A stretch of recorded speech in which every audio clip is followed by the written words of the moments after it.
Tourist bus എന്ന് കേൾക്കുമ്പോൾ തന്നെ പലരുടെയും മനസ്സിൽ ആദ്യമെത്തുന്ന പേരായിരിക്കും കൊമ്പൻ ഹോളിഡേയ്സിൻ്റേത്.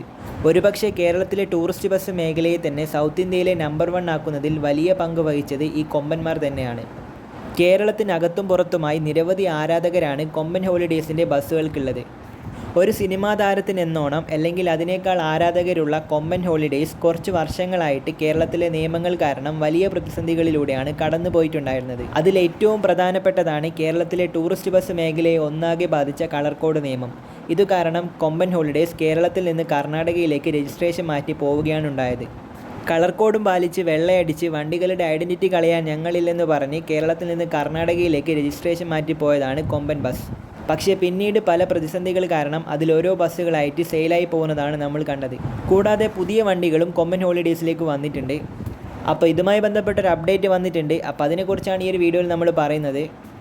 അപ്പോൾ ലേറ്റസ്റ്റായി കൊമ്പൻ ഹോളിഡേയ്സിൻ്റെ ഒഫീഷ്യൽ ഇൻസ്റ്റാഗ്രാം പേജിൽ വന്നിട്ടുള്ളൊരു പോസ്റ്റാണിത്. അപ്പോൾ ഇതിൽ നമുക്ക് കാണാൻ പറ്റും 2 പുതിയ ഭാരത് ബെൻസിൻ്റെ വണ്ടികൾ കൊമ്പൻ ഹോളിഡേയ്സിലേക്ക് വന്നിട്ടുണ്ട്. അപ്പോൾ ഈ ഒരു പോസ്റ്റിൽ അവർ പറയുന്നുണ്ട്, dark brothers are arrived here we announce the journey of 1000 miles stay tuned for more updates. So ഇതിൽ നിന്നൊരു കാര്യം വ്യക്തമാണ്, 2 പുതിയ വണ്ടികൾ എന്തായാലും കൊമ്പൻ ഹോളിഡേയ്സിലേക്ക് വന്നിട്ടുണ്ട്. അപ്പോൾ കൂടുതൽ അപ്ഡേറ്റുകൾ എന്തായാലും വരും ദിവസങ്ങളിൽ വരുന്നതാണ്. അപ്പോൾ എന്തായാലും കൊമ്പൻ ഹോളിഡേയ്സിന് നല്ലൊരു കംബാക്ക് പ്രതീക്ഷിക്കാം. അപ്പോൾ ഈ ഒരു വീഡിയോ നിങ്ങൾക്ക് ഇഷ്ടപ്പെട്ടിട്ടുണ്ടെങ്കിൽ വീഡിയോ ലൈക്ക് ചെയ്യാനും ഷെയർ ചെയ്യാനും ചാനൽ സബ്സ്ക്രൈബ് ചെയ്യാനും മറക്കണ്ട. അപ്പോൾ ഈ ഒരു വീഡിയോയെക്കുറിച്ചുള്ള നിങ്ങളുടെ അഭിപ്രായം എന്തായാലും താഴെ കമൻറ്റ് ചെയ്യാനും മറക്കണ്ട.